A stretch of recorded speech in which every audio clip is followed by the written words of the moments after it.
Hi guys, welcome back to DoctorDoctor. My name is Sam and I am leaving the night shift and I am walking to my car in the snow. I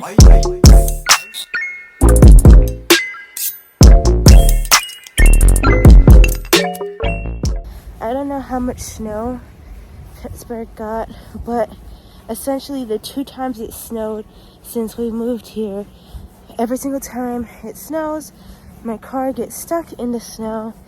And yeah, so this time it's a major snowstorm, and I'm sure like a lot of you guys are having it too. So I left my house an hour early and to get here for night because I was like, oh, last time I got stuck in the snow. And if you see me slipping and sliding, it's because this snow is like mad thick, you guys. And even if it's not mad thick to you, remember, I just spent the last 5 years in California, so not used to this. I definitely never drove in snow before like that. I feel like I'm gonna fall. But yeah, so my car got stuck up the street. It was running late because it took me a long time to get here, and then I kept trying to like turn down side streets, but I kept getting stuck. So I was like, okay, I gotta leave my car. So I left my car at the top of the road and then I walked. So it's about a 15-minute walk to my car, and as you can see, not only is there a lot of snow on the ground, but it is still snowing, you guys. It is still snowing right now. I wonder if it'd be easy if I walked in the street. Oh my gosh. Okay, that's easier. So I'm gonna try and hurry to my car, this 15-minute walk, and then drive home and be safe, and then I'll talk to you guys when I get home. Woo. If you're wondering why I look like this, it's because I'm just getting home from work. I am on Red GI nights this week, so that's gastroenterology service, and Red, which is just like a primary hospital team, but mostly it takes like rheumatological patients. So I'm getting home from that. It is, what day is it? It is Sunday morning. You lose track of time on nights. And so I just got home, and I'm actually really hyped right now because Devon is home. I wasn't expecting to like see him home because he has to work today, but like he is on plastic surgery rotation, so he goes to work and round, and on the weekends that is, and then he gets to come off. So he goes in like mad early, and like right now it's like 7:30, and so I guess he's off and he's like home. So I'm gonna go in and see him, go in and see Biscuit, and then I'll probably sleep for a bit. But I just wanted to kind of open the video because I figured like this video would just be like us kind of vlogging what we do for the day, like a day vlog. But also I think towards the end of it, I want to do like a question and answer where Devon and I answer some questions about misconceptions that people may have about doctors. So stay tuned for that. I'm about to head inside. I was just sitting in my car for a bit because it is cold in Pittsburgh. Like literally it's -1 degree outside. Like yeah, it's cold, but I'm a little bit warmer now. I'm about to head inside and see them, and then I'll let you guys know what we end up doing. Okay guys, so I'm actually in the kitchen right now. I've already like changed into some comfortable clothes. That's one thing I like to do as soon as I get into the house. Like being in the hospital with not just COVID, but all of the other things that are there, I don't like wearing my scrubs around the house. So as soon as I get home, I try to change into some new clothes. So I've done that now. I'm looking down because Biscuit came downstairs with me. I got Devon's schedule all wrong. My dude is upstairs sleeping. Like literally, he said that he's gonna go in to do his rounds later. I swear, like with COVID, a lot of like elective surgeries have been canceled. So right now, the intern surgeon upstairs has a better schedule than me. I'm like, how is he still? I was like, did you already come back? He's like, no, I haven't left. So he's upstairs sleeping.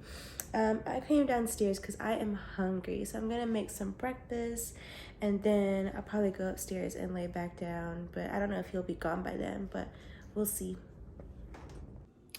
Hey guys, so I changed my mind about making breakfast. I am actually tired, so I actually think I'm just gonna have some of these Krispy Kreme donuts that Devon got me earlier this week, and some of this hot vanilla almond milk, and my wifey cup that Devon also got me.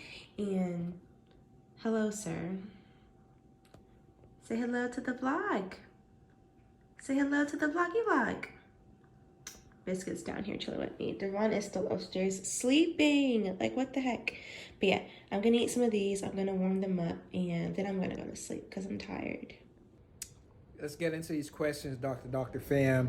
So we're doing the 5 misconceptions. I was gonna say biggest, but you guys probably have more things to add. But 5 misconceptions about residency, medical school, being a doctor, all in one. So, first question, babe. So the first question is that you need straight A's / killer beast Mcat score to get into medical school. I would say that that is not true. So I definitely think most pre-medical students care a lot about their grades and study very hard for the Mcat. I feel like if you don't, then you don't end up staying a pre-medical student for that long. Because I remember like freshman year, when they pulled the freshman class, more than half of them were bio majors. Do you remember that, babe? Yeah, it was crazy. But by the end, that was not how many people graduated with bio degrees. So I think in undergrad, both of us cared a lot about our grades. Some of us more than others. But we both cared, and we made decent grades, you know? But I think when it came down to the Mcat score, so my Mcat score was trash. I got a 495, which, if you know anything about like MCAT, the MCAT grading system, that is not a very good score. I had a lot of schools that wouldn't even let me get my foot through the door because of that. But all you need is like one school to believe in you. And then I feel like a lot of the schools that didn't offer me a spot into their first year med school class offered me like their pre-med school program. Which is like this program where you go to the med school for a year. You're a part of a specific program where like you're taking all the med school classes, and if you do well in them, then they allow you admittance into their med school after that, some of them without having to retake the MCAT. So I guess I would just like to say, like, you don't need any Biscuit. any slam dunk thing to get into medical school. I think as long as you're trying your hardest, what's for you is for you, and where there's a will, there's a way. And naturally, I'll play devil's advocate, which is what I do. It's my title. So it's very hard to give like broad generalizations on the topic, because everybody's like med school journey is going to be very different. Our journey was different, and we went to the same undergrad and the same medical school. So you really just want to be the best student you can be. And if you have like deficits when it comes to grades or scores, make sure you have other things that can be a start in your application. Is to reach out to people. The number one thing is not to get discouraged. If you really want to become a doctor, you'll find a way, and you'll find people to help you to get in. So that wasn't devil's advocate. I feel like we said the same thing. So scores aren't the end all. Exactly. That wasn't devil's advocate. You just like being like having the cat. I'm gonna get you a hat that says devil's advocate. Moving on to question number 2. So this one relates more so to when you actually get into medical school. When you're in medical school, you have no life outside of studying. What do you think? Was that true? Yes and no. I mean, anything in life is really what you make it. I had people who all they did was study, and I had people who, played poker every other night. Sir. We recorded something. We're back. So the thing is, you can make it whatever you want it to be.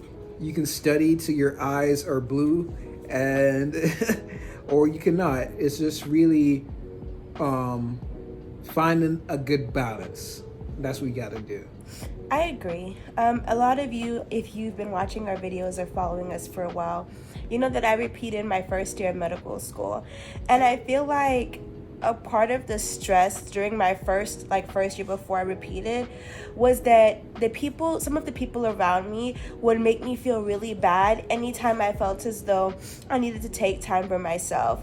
So if I was like, okay, I'm gonna pause on studying for like an hour and like watch something just because like my head is not in a good space to study right now, I would get comments like, it must be nice not to have to study and to be able to watch TV. Oh wow, you're gonna take time off from studying. Wow, it must be nice to have it like that. And in actuality, I didn't have it like that. I just needed the kind of person that I am. If my head is not in the right space, then I'm gonna waste my time studying because I'm not gonna retain anything. Another thing that I felt like people said was like in medical school every night, Devon and I would take an hour just to like spend like pouring into our relationship. So no med school, no studying, just like us. And again, it must be nice. It must be nice not to study right up until you go to bed and then as soon as you wake up. But I think everyone's different. And I think you can definitely be that person that the only thing you do is study, but you probably won't be very happy. Whereas like if you take breaks and take time to enjoy yourself in moderation, I think not only will your grades be better, but your mental health will be better. So Yeah, I totally agree. okay, question number 3. What's the question? Mr. I'm gonna remember all the questions. What's the question? Explain what residency is. Okay, babe. All right, so the quick and dirty of it is after medical school. Explain from like undergrad to residency, because a lot of people really don't know. So you want to be a doctor, 101. You are more than likely in a pre-med program in undergrad. Then you For 4 years. For 4 years. Your third year, you apply to medical school, take an Mcat, you go through ERAS. Is it ERAS? You do that in your 4th year. 4th year. So you go through the process of getting into medical school. You apply. Hopefully you get into one of the places that you really want to. You go to med school. After you graduate. I don't have to break it down You that would be easily. surprised. You would be surprised. So you're in med school now. Great for you. Congratulations. You're probably studying your heart out or not. And then you decide throughout your first couple years what you want to be. Do you want to go into primary care? Do you want to go to surgery? What kind of surgery? What kind of primary care? And then your third year, you are going through your clinical years. And then you decide what doctor you want to be, and then you reach out to people in those fields, get letters of rec, you build your application with your step scores, all that good stuff, and then you apply, and then hopefully you are able to go through the match process and get the residency spot that you wanted to. Now, residency is after you graduate med school, and it's anywhere from 3 to 8, 9, 10, however you want it to be. I have a friend right now who's PGY 9. PGY stands for postgraduate year. So he's on his 9th year of residency. So it's really can be pretty like long.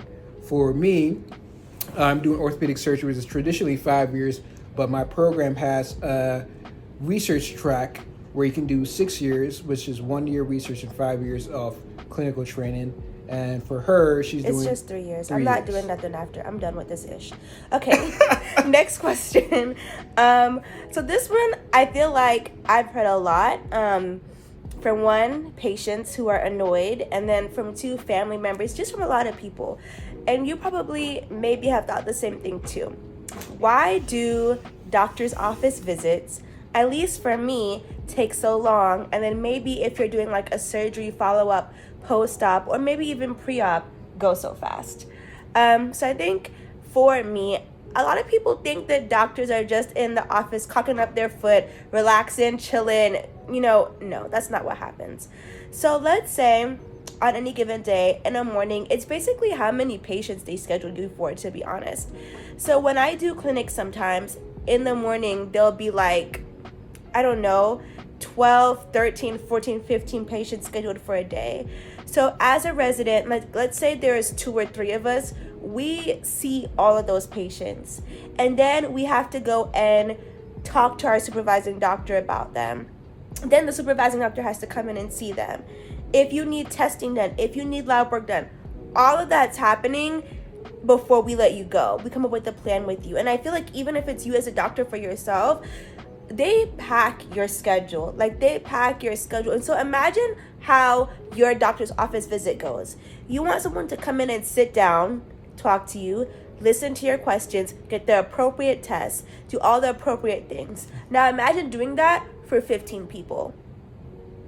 I think a lot of the problems with this come in when you go to like a care center that is like more community based and maybe not private, where they get additional funding so that they don't have as high of a patient count. But if you're going somewhere where it's very low cost, you know, like it's community grant based, there's not enough people there and there are a lot of patients. So of course you're gonna have to wait. And a side note on that, please don't treat your doctors bad because you have to wait. Like, we don't enjoy having you wait just for the fun of it. Chances are we haven't gotten a chance to drink water, pee, or even think about our lives because we've been running around seeing patients. So for us on the surgical side, you can see like, I don't know, 50, 60 patients a day. Like, it can be pretty high volume, and it's different than what she's seeing today. She's asking about all sort of different things. We're literally asking like, you know, how's your wound looking? How are your x-rays? Are we going to do surgery? Are we not going to do surgery? So it can be like pretty quick because we're not going through like all your problems or all your history. We're very focused on whatever problem it is. Like if you have like a toe fracture or something, we're focused on that. Versus them, what do you guys have to do there? We want to know everything. Your favorite color, what you ate for dinner last night, where your car is parked. It's a little excessive at times. All right. And the last question is, doctors make, or I guess last misconception is, doctors make a lot of money. Are we rolling, babe? We got bank? So, I mean, I think, like, to be honest, doctors do make a lot of money. Residents, however, do not. So remember when Devon kind of talked through the stages? Right now we're in residency. I mean, I wouldn't say we're dirt poor. We're living like comfortably, but keep in mind, we have over $700,000 worth of debt together, which we start paying back in residency. So right now I would say we're middle class, but we have to start paying back a pretty significant amount of our loans every month. And when you factor in how much we work and the hours, it's not, yeah. Don't even try to calculate how much we make per hour, because yeah, it's not great. But granted, when you're an attending and, you know, after your loans are paid off, I would say you are making bank. Yeah. Like, I'm going to do pediatrics, which, I mean, is not the most expensive paying medical specialty in the world, but it's above average, I would say. I mean, definitely above average than the normal family in seriously. In the country. And then when you consider the fact that, like, we're both doctors, and if you don't know, Google what an orthopedic surgeon makes. We're going to be very comfortable, right? Yeah. So, yeah, guys, this has been questions, misconceptions about residency, med school, being a doctor, all in one. But we know this is very, like, you know, brief 5 questions. If you have anything else, just leave in the comments.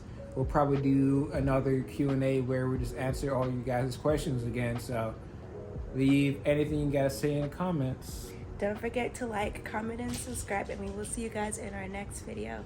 Peace.